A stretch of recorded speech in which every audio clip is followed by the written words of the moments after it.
طيب بسم الله الحمد لله والصلاة والسلام على Rasulillah və bə'd.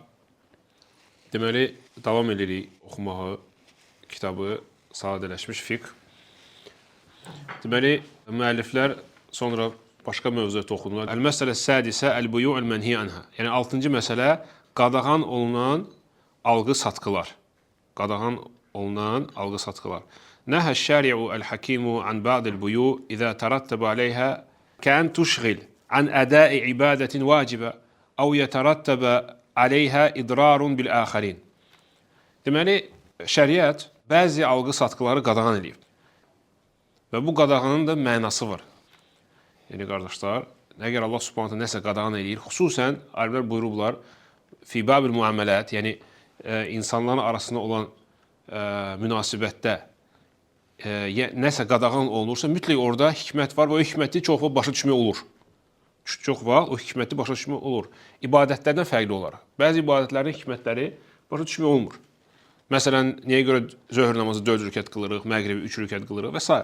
Lakin söhbət, deməli, münasibətdən gedirsə, şəriət qaydalardan gedirsə, hansı ki, insanlar arasında, deməli, görsədir münasibət necə olmalıdır, orada mütləq hikmət var və bu, müəlliflər buyururlar ki, deməli, bəzi alğı-satqılar var, şəriət onlara qadağan edib. Niyə görə?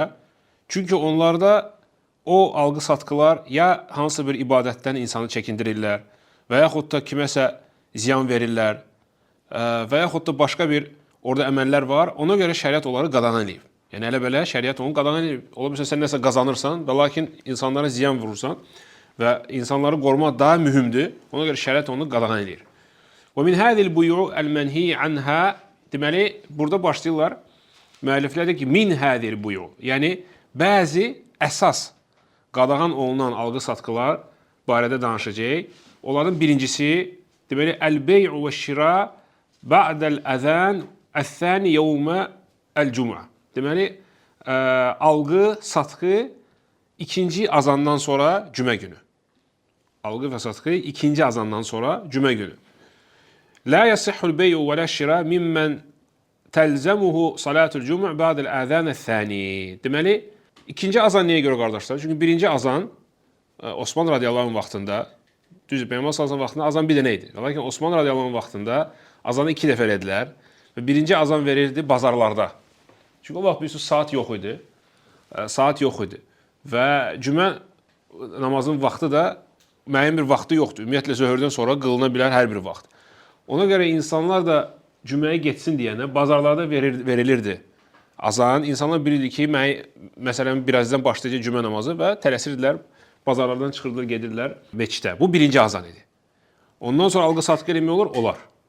Və lakin ikinci azan deyəndə, yəni o azan ki, ondan sonra imam qalxır xutbəyə, yəni artıq minbardadır, oturur, selamun aleykum deyir, gəlib oturur. Verilir azan, bundan sonra dərhal durur, xutbə verir. Yəni xutbə vaxtı, belə deyək, xutbə vaxtı, hətta ondan qabaq, yəni azan verildi, deməli, olmaz alğı-satqı eləmək. Yaxşı, dəlil nədir ona? Dəlil Allah Subhanahu taala Quran-ı Kərimdə Cümə surəsində 9-cu ayədə deyir ki, ya eyyuhellezine amenu izə nudiyə lis-salati min yevmil cumu'ati fas'au ilə zikrillahi və zərul bey'ə. Baxın, Allah Subhanahu taala deyir ki, ey iman gətirənlər, cümə namazına azan veriləndə siz tələsin Allahı zikr etməyi, yəni cümə namazına gedin, və zərul bey' və alğı-satqını tərk edin. Kimə olmaz alğı-satqı eləmək? Burada müəlliflər qeyd edirlər. Mimmən təlzəmuhu salatul cumu. O kəslərə ki, cümə namazı onlar üçün vacibdir. Onlara alğı-satqı eləmək olmaz. Yəni, kimə vacib deyil? Məsələn, qadınlara. Qadınlar alğı-satqı eləyə bilərlər bir-birindən cümə vaxtı eləyə bilərlər. Çünki cümə namazı onlar üçün vacib deyil. Və yaxud da nə? Müsafir. Məsələn, müsafir insan vacib deyil onun üçün. Gedib başqa bir müsəlman ölkəsində tutaq ki, azan verilib, o da müsafirdir. Onun üçün vacib deyil cümə namazına getmək. Ona görə alğı-satqı eləyə bilər. Ona görə mütləq o kəsdən söhbət gedir ki, hansına ki, nə? Cümə namazını qılmaq vacibdir. Tamam. Sonra müəlliflər deyir ki, fəqat nəhəllahu teala anil bey'i fi hədəl vaqt və nəhyu yaqtadı ət-təhrimə və ədəmə sihhətil bey'. Deyir, bu ayədə biz görürük ki, Allah Subhanahu və teala alğı-satqını cümə vaxtı qadağan edib və qadağan, yəni nəhi, qadağa nəyə görsədir? Haramlığına, yəni Allah Subhanahu bir şey qadağan edirsə, deməli onu eləmək olmaz. Və ədəmə sihhətil bey' və həmçinin ona dəlalət edir ki, bu həmin alqı-satqı qadağan vaxtı olduğu üçün o alqı-satqı özü səhih deyil.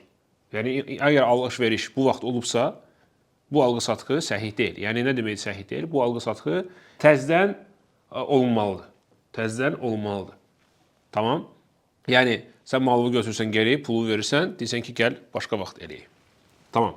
Düzün, məsələ ixtilaflıdır. Bəzi alimlər buyurublar ki, alqı-satqı səhihdir və lakin insan günah qazanır. Həm alan, həm satan da günah qazanır.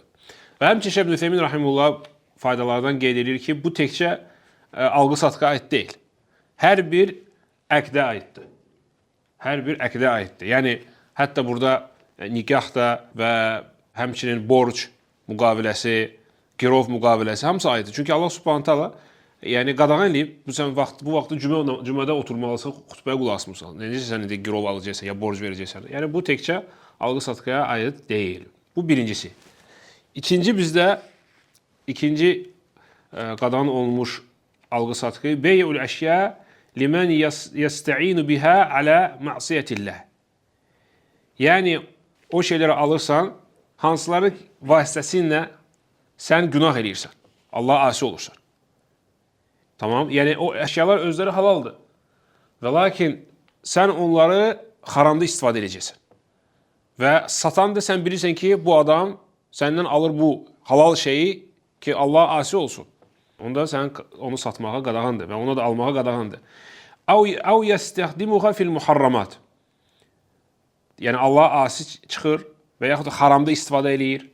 Məsələn, fələ yasihhu bey'ul asiri limən yəttəxiduhu xamran və la əl-əvani limən yəşrəbu bihəl xamr və la bey'us silah fi vaqtil fitnəti beynil muslimin.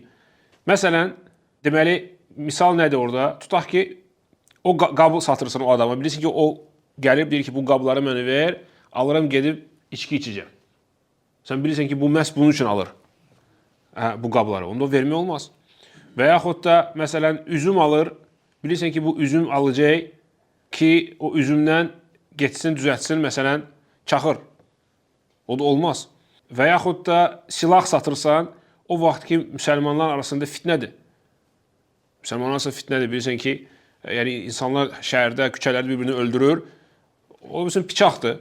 Adi piçaq sülh vaxtı sata bilər. Amma bilirsən ki, bu indi piçağı alıb, gəlib məsələn cinayət eləyəcək. Hətta əmin-amanlıq vaxtında bilirsən, insan gəlib deyir ki, mənə tutaq ki, bu piçağı ver, gedib mən filan kəsə öldürəcəm. Olmaz satmaq. Çünki sən belə ona satmaqla nə edirsən? Kömək edirsən ona ki, o Allah'a asi çıxsın. Və dəlil də Allah Subhanahu taala Quran-ı Kərimdə Maidə surəsində 2-ci ayədə buyurur ki: "Və ta'awunu alel-birri ve't-taqva və la ta'awunu alel-ismi vel-udwan." Yəni bir-birinizə kömək edin xeyir işlərdə, təqvada və günah işlərində bir-birinizə kömək etməyin. Günah işlərində və həmçinin ədavət, kiməsə təcavüz edirsiniz, bir-birinizə bu məsələdə kömək etməyin. Yaxşı, bu qardaşlar çox soruşurlar bu barədə. Məsələn, deyirlər ki, mən filan şey satıram, bilmirəm, haramda istifadə olunur ya yox. Hə? Və yaxud da hərdən bəzi deməli mallar var və bəzi yerlərdə. Bilirsən ki, 90% haramda istifadə olunacaq. Hə? Məsələn, qısa paltar, belə deyək də, misal. Qısa paltar qadınlar üçün. Yaxşı, onun hökmü nədir? Düzdür, qadın məsələn öz ərinin yanında giyə bilər o paltarları. Lakin belə ümumən satmaq, alimlər nə buyururlar? Deyir, burada baxırsan, qələbətuz-zan. Yəni, ümumən halaldır. Ümumən bütün bu şeylər halaldır. Və lakin sən bilirsən ki, yəqin də olmasa, belə deyək də, qələbətuz-zan bizim dildə 90%. 95% bilirsən ki, bu adam alacağı bunu haramda istifadə edəcək. Onda sən satmaq qadağandır. Satmaq qadağandır. Yəni, bu məsələlərdə baxırsan, bu qələbətuz-zan məsələsidir. Yəni, böyük ehtimal. Əgər böyük ehtimal bu mal sən yaşadığın yerdə haramda istifadə olunacaqsa, onu satmaq olmaz. Və yaxud da, məsələn, bilirsən ki, haramda istifadə olunmur və lakin bu insan görürsən ki, böyük ehtimal gəlib haramda istifadə edəcək. Onda satmaq olmaz. Aydındır? Sonra bu ikinci, üçüncü alqı-satqı, hansı ki, şəriət onu qadağan eləmişdi, bey'ul muslim alə bey əxi. Yəni, deməli, sənin qardaşın nəsə alır və ya nəsə satır, necə şey müsəmmidir, fərqi yoxdur, həm almaq, həm satmaq. Sən də qeyb onun o alqı-satqını pozmaq istəyirsən ki, sən satasan və ya sən alasan. Ona göre misal getirirler. Deyir ki, misaluhu en yekule limen iştara şey'en bi aşara. Ana abi'uka mislehu bi arxasi minhu. Ev abi'uka ahsana minhu bi nefsi themen. Məsələn deyir, bir nəfər alıb bu şeyi məsələn 10 manata. Artıq alğı satqı eləyib, alıb onu. Sən də gəlib deyirsən ki, sən bağa almısan. Mən sənə həmin malı 8 manata verərəm. Git qaytar malı. Hə? Ya da ki, həmin qiymətə 10 manata bundan da yaxşısını verərəm sənə. Bu qələmi almısan, bu qələm yaxşı deyil. Mən sənə bundan da yaxşısını 10 manata mən sənə verərəm. Git qaytar onu. Bunu şəriət qadağan edib. Li-hadis İbn Ömər radiyallahu anhu qal Rasulullah sallallahu əleyhi və səlləm və la yabi ba'dukum ala bay' ba'd. Çünki İbn Ömərdən gələn hədisdə Peyğəmbər sallallahu əleyhi və səlləm deyir ki, bir-birinizin alverini pozmayın. Bir-birinizin alverini pozmayın. Tamam? Yaxşı, kimsə deyə bilər ki, deməli, kimsə deyə bilər ki, necə bu artıq alıb satıb axı, necə bu qaytara bilər? Düzdür, şəriətdə alğı-satqı olubsa qaytarmaq olmur. Lakin çox vaxt birincisi alğı-satqıda qaytarmaq ixtiyarı verilir. Biz de bundan qabaq o ixtiyarlardan danışanda demişdik. Ona həm xiyar məclis deyirlər, həm xiyar şərt deyirlər. Yəni şərt qoyursan ki, mənə ixtiyar ver, tutaq ki, mən bu malı bir həftə baxım ona, bir həftə qaytarmasam mənimdir. Sən də həmin o vaxtı gəlirsən, artıq alğı-satqı olub. Və sən bilirsən ki, o qaytara bilər, gəlib onu belə, yəni, bizə başını doldurursan, pozmaq istəyirsən onu alğı-satqı. Olmaz. Şəriət onu qadağan edib. Tamam. Yəni səbəblərdən kimsə deyə bilər, yaxşı, bu səbəbi nədir? Səbəbi aydındır. Bu ədavət yaradır, düşmənçilik yaradır. Yəni kimsə qıraqdan belə gəlib eləsə, heç kimin xoşuna gəlməz. Sən mənim elə bir ki, işimə qarışırsan, mənə qoymursan pul qazanmağa və s. Ona görə o şəriət onu qadağan edib. Və ümumiyyətlə o şey ki, ədavət yaradır, şəriət onu qadağan edib. Və əksinə şeytan çalışır ki, müsəlmanlar arasında ədavət yaratsın. Necə Allah subhanahu wa ta'ala deyir, İnnəmə yuridiş şeytanu ən yuqə beynəkum ədavətə və bağda fil xamri vəl meysir. Şeytan istəyir ki, ədavət yaratsın sizin aranızda, düşmənçilik yaratsın. Nə vasitəsilə? Yəni içki vasitəsilə və həmçinin qumar vasitəsilə. Və həmçinin bu.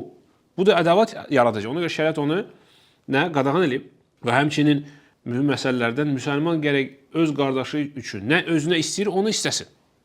Ona görə Peyğəmbər sallallahu əleyhi və səlləm deyir ki, "La yu'minu ahadukum hatta yuhibbu li ahihi ma yuhibbu li nefsihi." Yəni siz iman gətirmərsiniz, əgər özünüzə istəyən şeyi qardaşınıza istəməsiniz.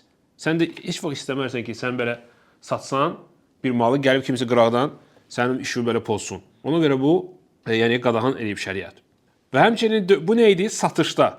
Yəni sənin qardaşın satıb, sən gəlirsən onu pozmaq istəyirsən ki, onun satışı pozulsun. Və həmçinin alışa da aiddir. Ona görə 4-cü də deyilir əşşira aləşşira. Yəni alış. Alıb kimsə, sən onun o almağını pozmaq istəyirsən. Misaluhu, necə olur o? Ən yəqul limən bə'a şeyini ifsəxil bey. Və ənə əştərihi minkə bi əksər. Bə'dən ittəfəqəl bə'l müştəri ilə thəmən. Və həzi suratu daxilətun fil nəhyil varid fil hədis. Məsələn, necə olur o? İndi sən yaxınlaşsın o adama ki, satıb. Deyir, qardaş, satmısan, ucuz satmısan. Mən onu səndən baha alaram. Orada gəlib deyirdin ki, bağa almısan. Qaytar, mən sənə satarım. Burada əksinə gəlib deyirsən ki, yəni sən ucuz satmısan. Qaytar, mən özüm alım o malı səndən. Hə? Bu da qadağandır, bu da qadağandır. Və həmin hədis, hansı ki biz bundan qabağa gətirdik, buna da aiddir. Və lakin bir çox qardaşlar bir məsələni qarışdırırlar, onu aydınlıq gətirmək lazımdır. Çox vaxt insan, yəni bazara çıxanda, bir şey almaq istəyəndə maraqlanır. Həmin malın qiyməti burada soruşur. Sonra gedir orada obursu mağazada soruşur. Hə? Məsələn, deyir, neçəyədir? Deyir, yəni, yaxşıdır, bir dənə baxım. Bəlkə mən ucuz tapıram onu. Və ya bundan yaxşı tapıram. Hə, tapmasan gəlib alaram. Hə? Və yaxud da sən bilirsən ki, filan kəs mal axtarır. Artıq almaq istəyir. Bilirsən ki, səndə daha ucuzdur. Məsələn, sən deyirsən ki, qardaş, məndə daha ucuz. Alma ondan, mən sənə ucuz verərəm. O məsələ, qardaşa, buna aid deyil. Çox qardaşlar bunu başa düşmür. Niyə görə? Çünki Peyğəmbər sallallahu əleyhi və səlləm nə deyir? La yabi ba'dukum ala bay' ba'd. Yəni alğı-satqını pozmayın. Söhbət gedir o vaxt ki, alğı-satqı ya olub və yaxud da razılaşıblar, amma hələ ki nə pul verilib, ya nə mal verilib və yaxud da mal verilib, pul hələ ki verilməyib və ya mal verilib, pul verilməyib. Yəni iki tərəfdə. O olmaz. Lakin insan hələ ki seçir, fikirləşir. Hətta meyl eləsə, kiməsə meyl eləsə, fikirləşsə ki, ondan alacağam. Sən gəlib onu o malı təklif eləsən, daha ucuz və s. Burada inşallah problem deyil. Bu ona aid deyil. Bu həmçinin də qardaşlar, deməli hədislərin birində gəlib ki, la yasumul muslimu ala sawmi axihi. Həmçinin nədir? Alver eləyəndə qəsdən gəlib, yəni o alveri pozmaq, yəni alver eləyirlər. Sən də gəlib qəsdən onu pozursan, yəni o da hədisdə, yəni qadağan olunub. Deməli, həmçinin Peyğəmbər sallallahu əleyhi və səlləm başqa hədisdə deyir ki, la yasumul muslimu ala sawmi axihi. Yəni hətta alqı-satqı olmayıbsa, alqı-satqını razılaşıblarsa tərəflər, onu pozmayın. Onu Peyğəmbər sallallahu qadağan eləyib. Biz dediyimiz kimi, yəni ya insan necə, hansı halda alqı-satqını pozmaq olmaz?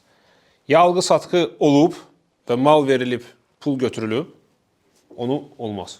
Və yaxud da alqı-satqı razılaşıb, mal verilib, pul götürülməyib həmçinin. O da olmaz. Və yaxud da pul verilib, mal hələm götürməyib. Onu da olmaz.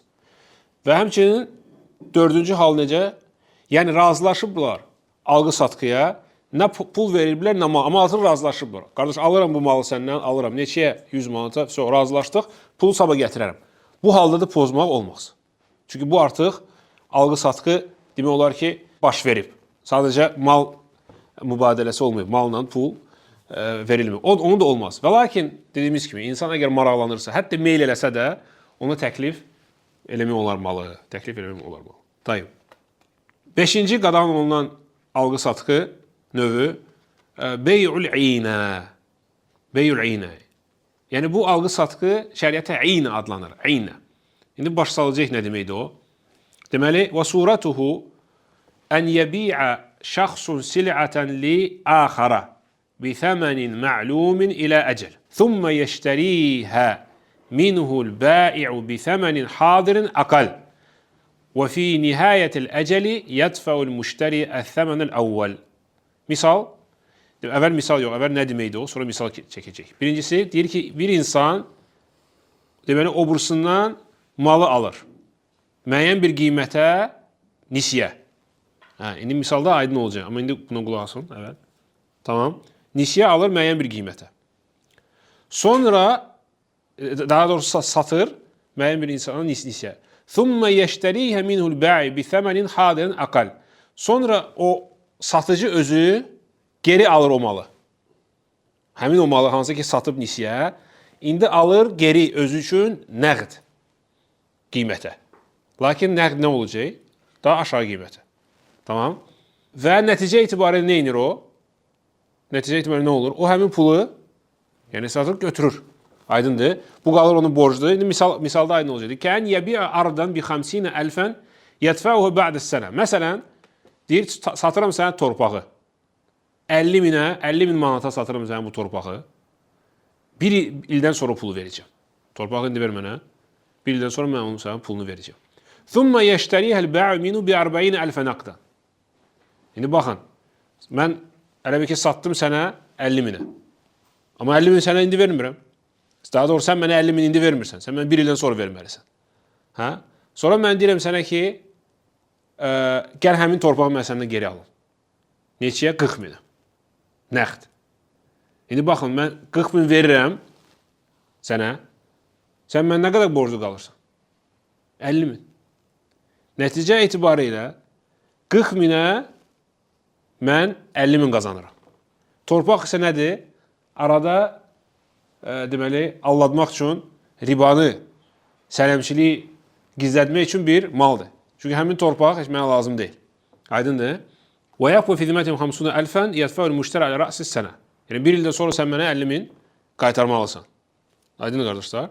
Və summiyyət iynətən liənnəl müştəriyə yəxudu məkənə sil'əti iynən, ey naqdan hadiran. İynə sözü nəqd deməkdir, nəqd pul. Ona görə iynə adlanıb. Çünki əslində güya mən onu satırım bir ilə, sonra nəqd pulu götürürəm. Ona görə iynə adlanıb. Bu qadağandır. Çünki əslində nə baş verir? Əslində ribadır, sələmçilikdir. Yəni, elə bir ki, mən sənə verən 40.000'i, deyirəm mənə 50.000 qaytarasın bir ildən sonra. Düzdür, olar, olmaz, sələmçilikdir. Lakin biz araya torpağı ya bir malı salırıq, güya alqı-satqı gedir. Aldım səndən sonra geri götürdüm ki, bu sələmçiliyi gizlədək. Aydındır? Bu qadağandır. Həmçinin bu hətta alimlər buyurublar, bu adi sələmçilikdən də pisdir. Çünki sən elə bir ki, Allahın dinini alladmaq istəyirsən. Ona görə Peyğəmbər sallallahu baxın bu hədisdə nə deyir? Deyir: "Və hurim hadil bey li'annahu hilatun yetawassalu biha ila riba." Şəriət ona görə onu qadağan edib ki, çünki bu hilədir. Bu hilə vasitəsilə sən riba edirsən. Sənəmçilik edirsən. Fəan İbn Ömər radiyallahu anhuma qal Rasulullah sallallahu aleyhi ve sellem deməli İbn Ömərdən gələn hədisdə Peyğəmbər sallallahu əleyhi və səlləm buyurur: "İzə təbayətum bil-İnəti və əxəztum əznəbəl-bəqari və təraktumul cihadə sallatallahu aleykum zullan la yarfa'uhu hatta terci'u ila dinikum." Deyir, əgər siz həmin alqı-satqı ilə məşğul olsanız, yəni sələmçiliklə, lakin gizli sələmçilik, gizli riba, onunla məşğul olsanız və əxəztum əznəbəl-bəqar və təraktum cihadə və həmçinin və yəni inəklərin quyruqlarına yapışsanız, yəni malqara ilə başınız qarışsa, yəni fikir verməyəcəksiniz Allahın dininə, fikir verməyəcəksiniz cihada, nə özünüzü, nə vətəninizi müdafiə eləməyəcəksiniz düşmənlərdən, kafirlərdən və s. Hə, nə olacaq? Sallatallahu aleykum zullə, Allah subhanahu taala zəlillik göndərər sizin üzərinizə, zəlillik. Və o zəlillik qalxmaz ta siz Allahın dininə qayınmayınca. Və həmçinin İbn Abbasdan da gəlib, o deyir ki, darahim bi darahim və beynəhuma harira. İbn Abbas radiyallahu anh deyir ki, deməli, əslində sən pul satırsan, lakin araya bir mal qoyursan, bir paltar qoyursan, bir ipək qoyursan, əslində sən pul satırsan. 40 min verirsə 50 min qaytararsan. Ona görə o qadağandır. Tamam. Lakin var başqa bir məsələ, ona deyilir tavarruq. Deməli, nədir? Burada nə edin? Sən satırsan, özün də alırsan. Tavarruq isə sən onu necə edirsən? Deməli, alırsan həmin malı, tamam, deməli, bir ilə, nisiyə. Sonra satırsan başqa adama. Həmin adama satmırsan. Aydındır. Buna deyilir tavarruq. Tavarruq cümhur alimlər qadağan eləməyiblər. İcazə veriblər. Tamam, cümhur alimlər bunu icazə veriblər. Həmişə müasirlər, Ləcnə Daim, İbn Baz və s. icazə veriblər. Çünki burada eynə deyil. Eynə belədir ki, qırağa çıxmır. Həmin şeydə. Lakin burada sən tutaq ki, həqiqətən mənə pul lazımdır. Məsələn, tutaq ki, mən bu telefonu aldım $1000, nisiyə $1000, sonra 900 satırsan nəqd, lakin həmin adama satmırsan, başqa adama satırsan, bunu əksər alimlər bunu icazə veriblər. Və lakin Şeyx İbn Ütheymin məsələn şərtlər qoyub, deyir, olar, amma o vaxt ki, məsələn, sən borc götürə bilmirsən şərtlərdən və böyük bir ehtiyacın var və s. şərtlər. Lakin bu eynə deyil. Tavarruq ümumən olar. Tamam, 6-cı qadağan olunan alqı-satqı bey'ül məbi qablə qabdihi. Yəni malı satmaq o mal səndə olmayınca. Yəni sən tutaq ki, bir mal almısan, hələ o malı götürməmisən. Artıq onu çıxarırsa satışa. Bu da məşhurdur. Çox belə eləyirlər. Düzdür? Məsələn, sifariş edir malı Çindən, hansı bir ölkədən. Malı, hətta pulu köçürtsə də və mal yoldadır hələ. Hələ ki, sən mal səndə deyil, artıq sən onu satırsan. Hə? Bu qadağandır. Misaluhu ən yeştəriyə silətə min şəxsin thumma yebiyə qablə ən yaqbidaha və yəhuzuha. Dediyimiz kimi, bir insan malı alırsan, sonra düzdür, sən almışsan, deyə bilirsən, mən aldım onu. Bəli, sən aldın. Lakin mal hələ ki səndə deyil, o bu yolda tələf oldu. Bir qəza baş verdi, mal çatmadı. Sən isə cəmaatdan pul götürmüsən. Onu olmaz. Mal gərək sənin himayətin altında, zəmanətin altında keçsin. Çünki şəriətdə mühüm məsələlərdən biri zəmanət məsələsidir. Yəni bu mal, şəriət həmişə fikir verir ki, mal kiminsə zəmanətin altında olmalıdır. Mal göydə, havada qala bilməz. Sən o malı, tutaq ki, mən indi Əhməddən aldım malı. Pul da köçürtdüm. Lakin mal hələ ki Əhməddədir. Zəmanət kimdədir? Əhməddədir. O maldan sabah pul versəm də, mala nəsə oldu, mən deyəcəm ki, qardaş, mən heç malı səndən almadım. Sən məsuliyyət daşıyırsan. Sən o malı dəyişdirmə. Tamam. Yoldadır mal.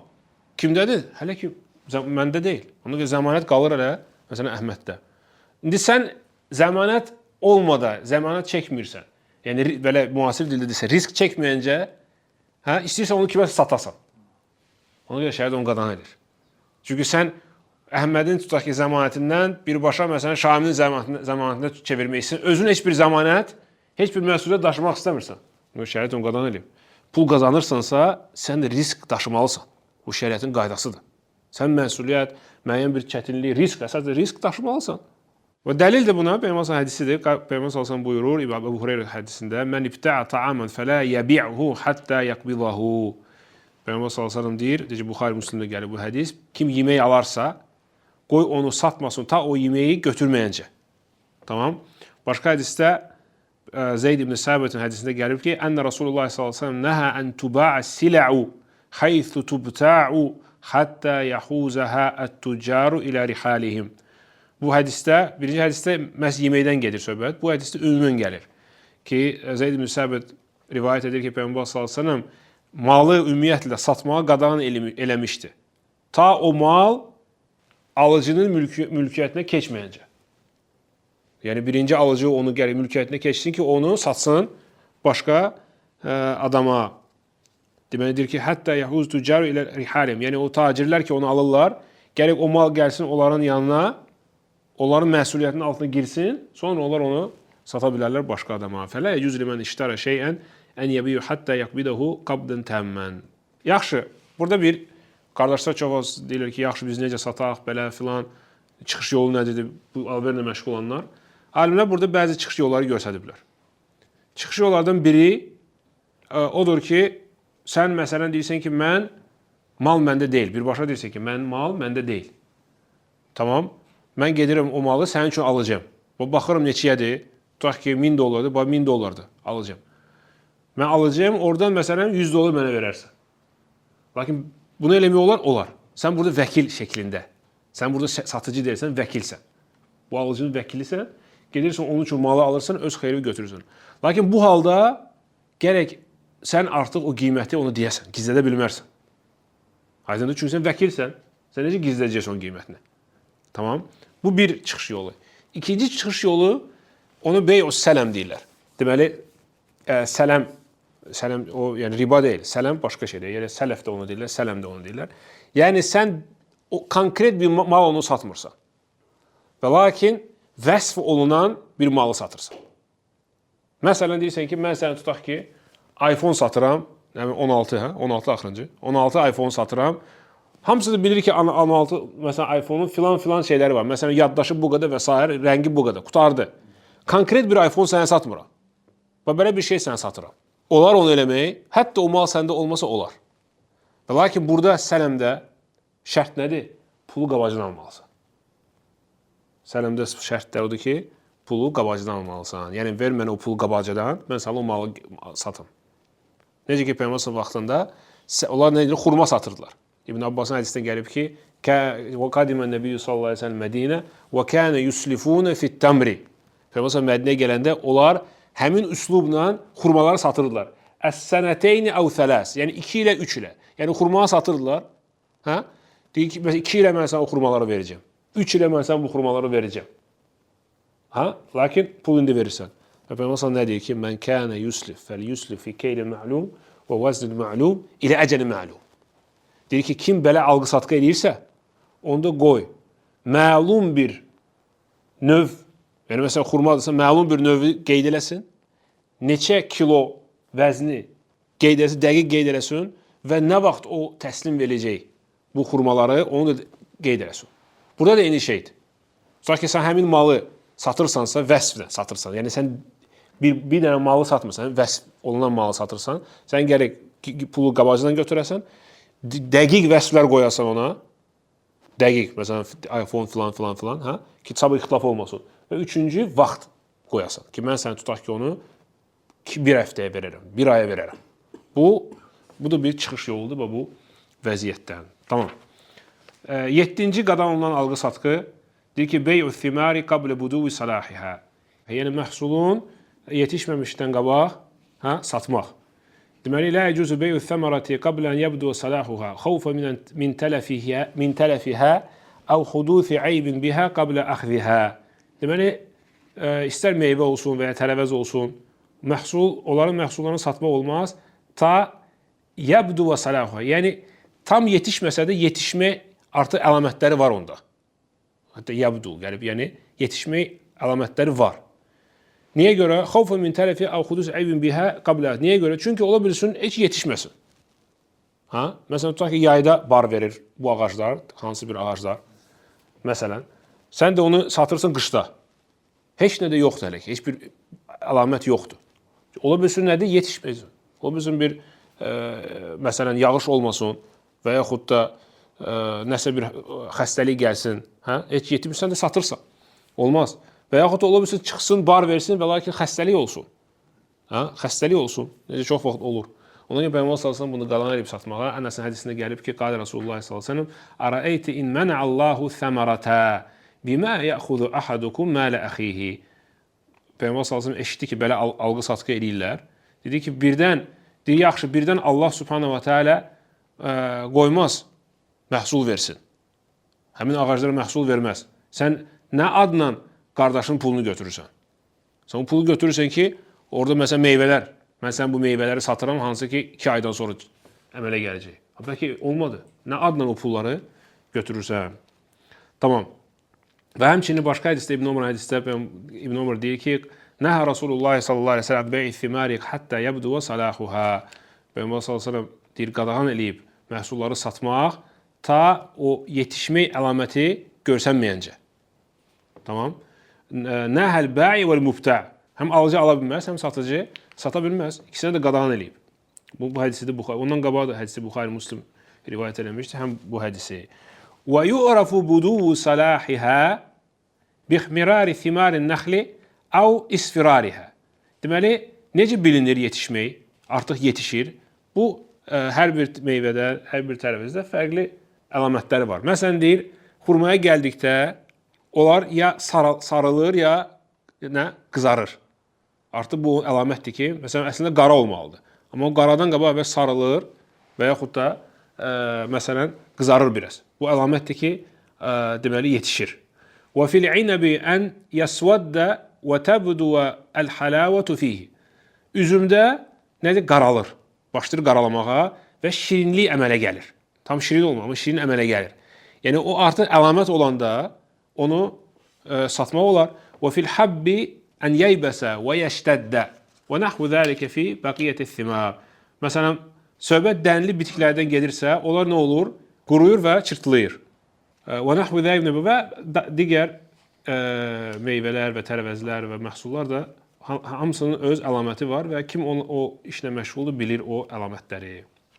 Və 8-ci qadağan alqı-satqı, axırıncı burada bu kitabda qeyd olunan başqa alqı-satqılar da var qadağan olunan. Bu ən məşhurlarıdır. Ən-nəcəş. Nəcəş nədir? Və huwa an yazidu şəxsun fi thəməni sil'atil ma'ruda lil bey' və la yuridu şira'aha və innama li yaghurra ghayrahu biha və yuraghibahu fiha və yarfa' si'raha. Deməli, necə olur o? Deyir, bir insan o birisi insana mal satmaq istəyir. Tamam? Sən görürsən ki, o ona məsələn ondan o malı alır, deyək ki 100 manata. Sən də gəlirsən, istəyirsən ki, ya alıcıya ziyan vurmaq istəyirsən, ya da satıcıya xeyir vermək istəyirsən. Və çox vaxt satıcıya xeyir vermək istəyirsən və artıq qabaqcasında o satıcı ilə danışmısan ki, mən gələcəyim, güya alıram səndən malı. Sənə daha çox təklif eləyəcəm.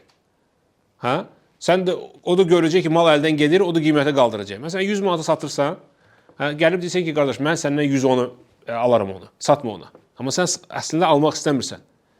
Sadəcə xeyir vermək istəyirsən satıcıya ki, daha bağa satsın. Və çox vaxt danışırlar ki, məsələn, oradan mənim bir faizi mənə verərsən və s. belə, yəni hilələr işlədirlər.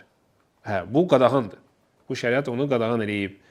Və Peyğəmbər İbn Ömər hədisində gəlib, İbn Ömər hədisində İbn Ömər radiyallahu anh deyir ki, Ənə Rasulullah sallallahu aleyhi ve sellem nəhə anin nəcəşi. Peyğəmbər belə bir əməli qadağan eləyib. Çünki burada nədir? Burada aldatmaqdır, burada hiləgərlikdir. Müsəlman da gərək aldatmasın. Peyğəmbər sallallahu ki, mən qaşşə fəleysə minnə. Kim alladır, bizdən deyil. Belə əməllərdən müsəlman uzaq olmalıdır. Və bununla biz deməli qadağan olunan alqı-satqaları bu kitabda keçən qadağan olunan alqı-satqaları qeyd elədik. İnşallah başqa dərsdə davam edərik. Gələn dərsdə davam edərik, başqa məsələləri oxuyacağıq. İnşallah Allah nəsib etsə, Allah da yaxşı bilir. Və sallallahu əleyhi və səlləm və alə alihi və səhbihi və səlləm.